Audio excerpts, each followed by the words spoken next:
Although के कोशिश की, टफ फाइट की, लेकिन कराची किंग्स एक और मैच कैरन पोलार्ड जो है वो गए हुए हैं ना अंबानी फैमिली की शादी में।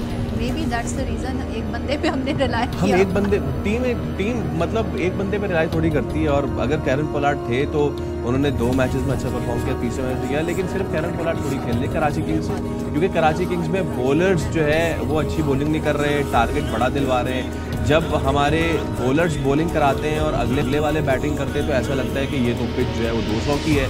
हमारे बैट्समैन आते हैं तो वो समझ में आते हैं अरे ये तो पिच 130 की है। हमारे बैट्समैन आते हैं वो समझते हैं वनडे मैच है, T20 नहीं है। शान मसूद को देखते हैं आपने तो वनडे कह के फिर थोड़ी अच्छी बात कर दी। मैं तो कहना चाह रहा था टेस्ट मैच, मतलब रन बॉल पे अगर आप T20 खेलेंगे तो कैसे मामला चलेंगे। तो कल हुआ ये कि कल कराची के पास एक अच्छा मौका था और होम ग्राउंड पे हम खेल रहे थे, और जब शुरुआत हुई तो हमें एक विकेट, पहली विकेट हमेशा से जल्दी मिल जाती है, लेकिन उसके बाद होता पता नहीं क्या है हुआ। फिर उसके बाद ये कि जो उस्मान हैं वो उनकी भी एक बड़ी ज़बरदस्त हिस्ट्री है। वो पाकिस्तान से खेलना चाहते थे, ऑलरेडी पाकिस्तानी है, लेकिन वो पाकिस्तान से खेलना चाहते थे, लेकिन उन्हें नज़रअंदाज किया गया।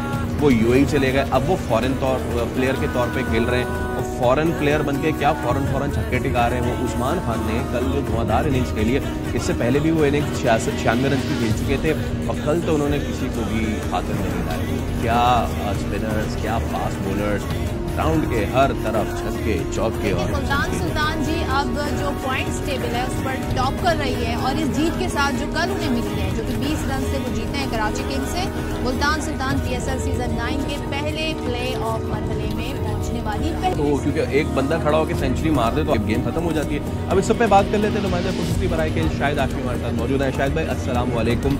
और अब कैरन पोलार्ड शादी वादी निपटा के वापस आ भी जाएंगे तो भी कराची के पास कितने चांसेस थे शाहिद भाई? हाँ ये बताओ। वालेकुम अस्सलाम। देखिए अब 2 टीमें ऐसी हैं जो फंसी हुई हैं, तो दोनों में से एक टीम बाहर जाएगी और एक टीम प्ले ऑफ में जाएगी, इस्लामाबाद और कराची किंग्स। इनका जब आपस में मैच होगा तो पता चलेगा कि कौन सी टीम है चौथी जो प्ले ऑफ में जाएगी, या फिर दूसरी टीम है मजीद हारे। मुल्तान सुल्तान की टीम तो पहुंच गई, कोयटा ग्लैडिएटर्स भी एक विन और हासिल करेगी, वो भी पहुंच जाएगी। तो ज़ल्मी, इस्लामाबाद यूनाइटेड और कराची किंग्स, ज़ल्मी की भी अच्छी पोजीशन है। तो अब कराची किंग्स और इस्लामाबाद यूनाइटेड जो है, ये 2 टीमें जिनके दरमियान फैसला होना है कि कौन बाहर जाएगी, कौन प्ले ऑफ में। और आपने बिल्कुल दुरुस्त कहा कि बहुत दुख दे रही है ये कराची किंग्स की टीम, इसी तरह जिस तरह पाकिस्तान की टीम देती है। शाहिद साहब ये मुसलसल तीसरी शिकस्त है, मुसलसल। आप क्या समझ रहे हैं कि अब बार बार एक ही चीज़ दोहराई जा रही है? कहाँ पे ऐसी बड़ी गलती हो रही है कि वो कुछ मैच तो ऐसे थे कि बिल्कुल लास्ट बॉल पे डिसाइड हुआ। कल का मैच तो एक डिफरेंट था, लेकिन इससे पहले वाले मैच की अगर हम बात करें तो कहाँ गलतियाँ?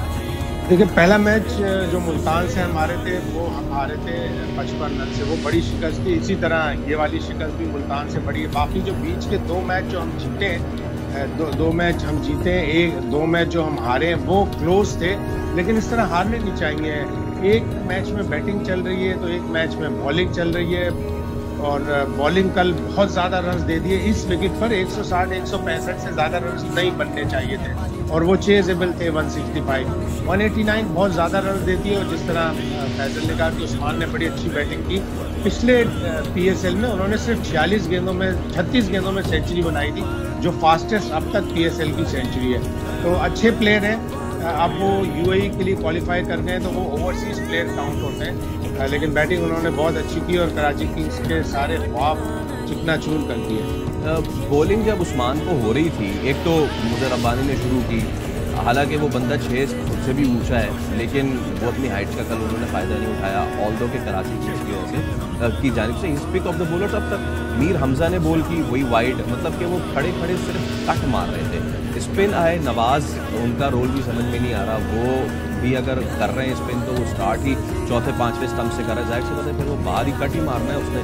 तो बॉलिंग तो कैसे करेंगे आप कथासिस उसका, बिकॉज समझ नहीं आ रही हमारी बॉलिंग प्लान तो अक्सर समझ नहीं आ रहा। देखिए एक तो कराची किंग्स के पास कोई एक्सप्रेस पेस बॉलर नहीं है। जितने भी फास्ट बॉलर हैं उनकी स्पीड 130, 135 इस तरह से है। मीर हमजा की भी इतनी स्पीड नहीं है, हसन की भी नहीं है। ऑल्दो हसन ने इस PSL में अच्छी बॉलिंग की और कराची किंग्स के टॉप विकेट टेकर हैं। मीर हमजा भी इतनी तेज़ बॉलिंग करते हैं, भी ज़्यादातर स्विंग पे और अपनी लेंथ पे रिलाई करते हैं, तो वो प्रॉब्लम है। फिर दूसरे स्पिनर्स में जाहिद ने पिछले मैच में अच्छी बॉलिंग की थी, इस मैच में इतनी अच्छी बॉलिंग नहीं की, और नवाज का तो क्या कहा जाए। मेरा ख्याल है जिस तरह वजारत उस्मा छोड़ दी नवाज ने, इसी तरह नवाज को भी अब क्रिकेट छोड़ देनी चाहिए। ये तो आपने बड़ा रिलेट कर दिया, आपने नवाज नाम से नवाज सिचुएशन भी रिलेट कर दी शाहिद साहब। अब जरा ये बता देंगे, नवाज पे बड़ा दुख होता है। 2016 से वो पाकिस्तान के लिए क्रिकेट खेल रहा है, अच्छा टैलेंटेड प्लेयर है, लेकिन उसको शायद क्रिकेट का अपनी परफॉर्मेंस का, अपनी विकेट की कीमत का अंदाजा ही नहीं है कि वो प्लैटिनियम कैटेगरी का प्लेयर है।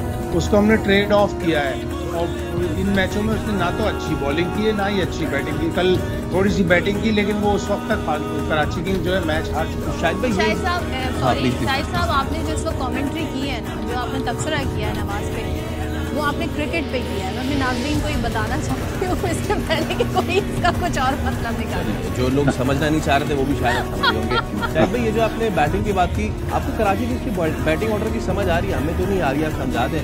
क्योंकि अगर पोलार्ड नहीं आपके पास और न्याजी जो है वो एक अच्छा हार्ड हिटिंग बैट्समैन है, जब आपको ज़रूरत थी आर्किंग की, आपने ऊपर किसी को भेज दिया।